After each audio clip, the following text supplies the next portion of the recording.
मागून आला आणि मानेवर बंदूक ठेवली, गोळी फारुख अब्दुल्लाच्या डोक्यावरून गेली. हादरवणारा व्हिडिओ.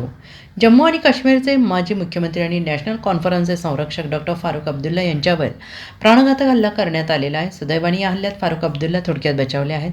फारुख अब्दुल्ला बुधवारी 11 मार्च जम्मूच्या ग्रेटर कैलाश भागात एका वकिलाच्या लग्नाला उपस्थित होते. लग्न समारंभ आटोपून जात असताना हल्लेखोर कमल सिंग जामवालने मागून फारुख अब्दुल्ला यांच्या मानेवर बंदूक ठेवली आणि या दरम्यान फारुख अब्दुल्ला यांच्यासोबत असलेल्यांकडून हल्लेखोर कमल सिंग जामवालची धरपकड करण्यात आली. फारुख अब्दुल्लावर हल्ला करणाऱ्या आरोपीला पोलिसांनी ताब्यात घेतलेला आहे आणि त्याची चौकशी सुरू आहे. हल्लेखोराचे नाव कमल सिंग जामवाल आहे. तो जम्मूच्या पुराणी मंडी परिसरातील रहिवासी आहे.